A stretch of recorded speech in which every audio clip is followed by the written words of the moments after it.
सूत जी कहते हैं, मुनिवरों सुनो, मैंने सद्गुरु व्यास जी के मुख से जैसी सुनी है उसी रूप में एक पापनाशक कथा तुम्हें सुना रहा हूँ। पूर्व काल की बात है। गौतम नाम से विख्यात एक श्रेष्ठ ऋषि रहते थे, जिनकी परम धार्मिक पत्नी नाम अहिल्या था। दक्षिण दिशा में जो ब्रह्मगिरी है वहीं उन्होंने 10,000 वर्षों तक तपस्या की थी। उत्तम व्रत का पालन करने वाले महर्षियों एक समय वहां 100 वर्षों तक बड़ा भयानक अवर्षण हो गया। सब लोग महान दुख में पड़ गए। इस भूतल पर कहीं गीला पत्ता भी नहीं दिखाई देता था।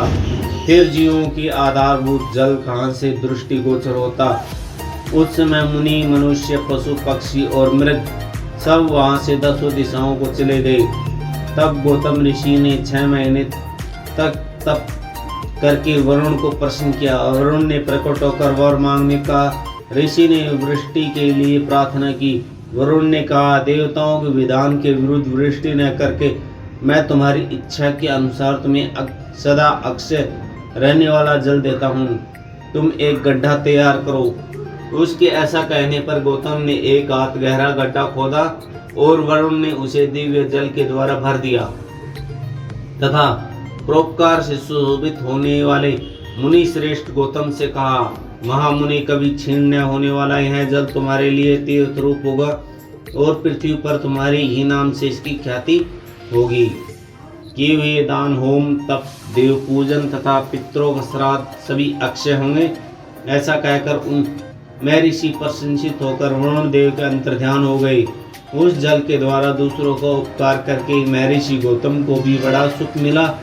महात्मा पुरुष का आश्रय मनुष्य के लिए महत्व की ही प्राप्ति करने वाला होता है। महान पुरुष ही महात्मा के उस रूप को देखते हैं और समझते हैं। दूसरे अधम मनुष्य नहीं है। मनुष्य जैसे पुरुष का सेवन करता है वैसा ही फल पाता है।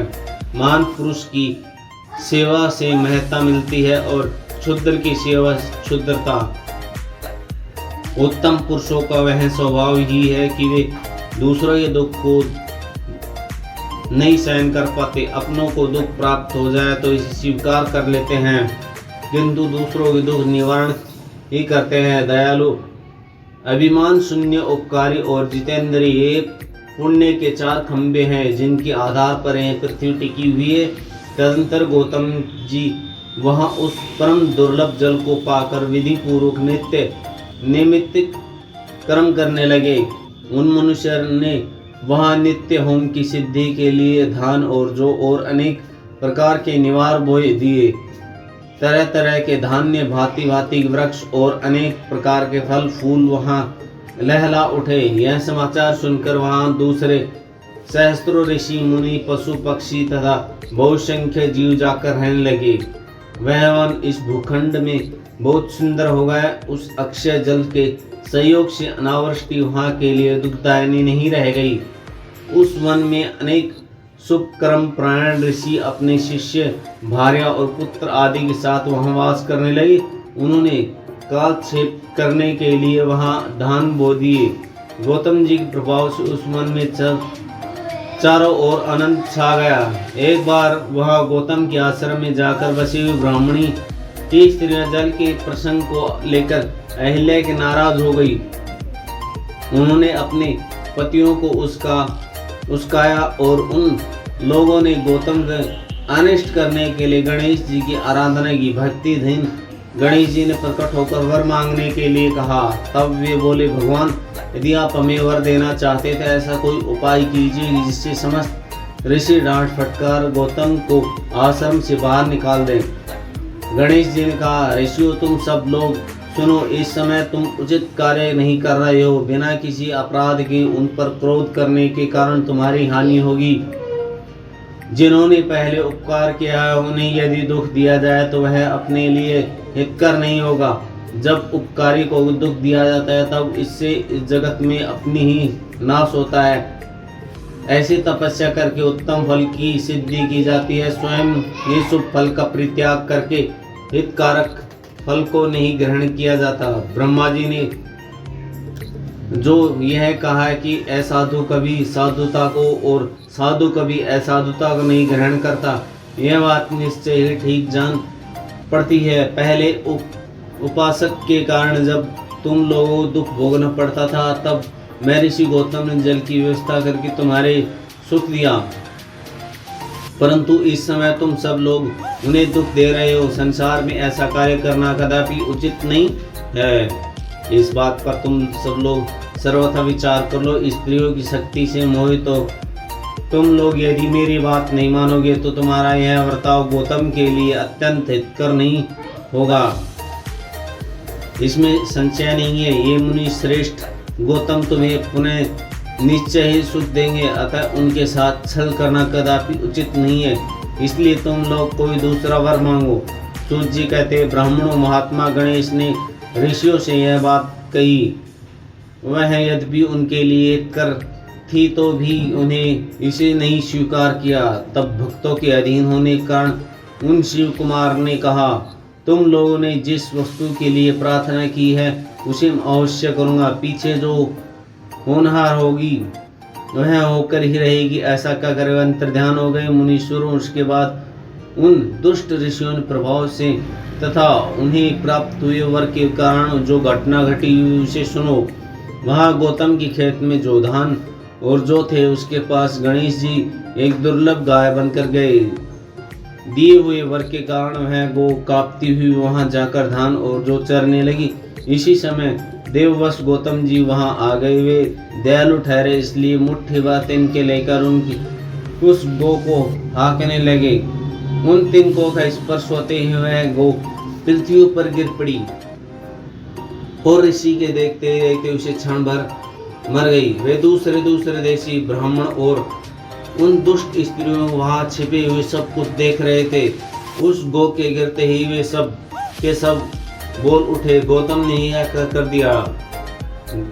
गौतम भी आश्चर्यचकित हो अहिल्या को बुलाकर व्यथित हृदय से दुखी बोले, देवी यह क्या हुआ, कैसे हुआ? जान पड़ता है कि परमेश्वर मुझ पर कुपित हो गए हैं। सब क्या करूं, कहाँ जाऊं, मुझे हत्या लग गई है। इसी समय ब्राह्मण और उनकी पत्नियां गौतम को डांटते हुए दुर्वचनों द्वारा अहिल्या को पीड़ित करने लगी।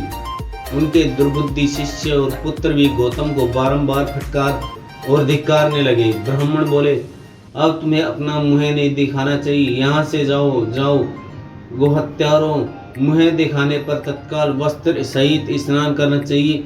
जब तक तुम इस आश्रम में रहोगे तब तक अग्निदेव और पितृ हमारे दिए हुए किसी भी हव्य कव्य ग्रहण नहीं करेंगे। इसलिए पापी गोहत्यारे, तुम परिवार सहित यहाँ से अन्यत्र चले जाओ, विलंब न करो। सूत जी कहते हैं, ऐसा कहकर उन सब ने उन्हें पत्थरों से मारना आरंभ किया। वे गालियां देकर गौतम और अहिल्या को सताने लगे। उन दुष्टों के मारे और धमकाने पर गौतम बोले, मुनियों, मैं यहाँ से अन्यत्र जाकर रहूँगा। ऐसा कहकर गौतम ने उसी स्थान तत्काल निकल गए और उन सबकी आज्ञा एक कोस दूर जाकर उन्होंने अपने लिए आश्रम बनाया। वहाँ भी उन्होंने ब्राह्मण को कहा, जब तक तुम्हारे ऊपर गोहत्या लगी है तब तक तुम्हें कोई यज्ञ आदि कर्म नहीं करना चाहिए। किसी भी वैदिक देव यज्ञ या पितृ यज्ञ के अनुष्ठान का तुम्हें अधिकार नहीं रह गया। मुनीश्वर गौतम अपने कथनानुसार किसी तरह एक पक्ष बिताकर उस दुख से दुखी हो बारंबार उन मुनियों से अपनी शुद्धि के लिए प्रार्थना करने लगे। उनके दीन भाव से प्रार्थना करने पर उन ब्राह्मणों ने कहा, गौतम, तुम अपने पाप को प्रकट करते हुए 3 बार सारी पृथ्वी परिक्रमा करो, फिर लौटकर यहाँ 1 महीने तक व्रत करो। उसके बाद इस ब्रह्मगिरी 101 परिक्रमा करके पश्चात तुम्हारी सिद्धि होगी। अथवा यहाँ गंगा जी को लेकर आकर उन्हीं जल से स्नान करो तथा 1 करोड़ पार्थिव लिंग बनाकर महादेव जी का आराधना करो। फिर गंगा जी में स्नान करके इस पर्वत की 11 बार परिक्रमा करो। तत्पश्चात 100 घोड़े के जल से पार्थिव शिवलिंग को स्नान कराने के पर तुम्हारा उद्धार होगा। उन ऋषियों के इस प्रकार कहने पर गौतम ने बहुत अच्छा कहकर उनकी बात मान ली। वे बोले, मुनीश्वरों, मैं आप श्रीमानों की आज्ञा से यहाँ पार्थिव पूजन तथा ब्रह्मगिरी परिक्रमा करूँगा। ऐसा कहकर मुनि श्रेष्ठ गौतम ने उस पर्वत की परिक्रमा करने के पश्चात पार्थिव लिंगों का निर्माण करके उनका पूजन किया। साध्वी अहिल्या ने भी साथ रहकर यह सब कुछ किया। उस समय शिष्य पर शिष्य उन दोनों की सेवा करने लगे।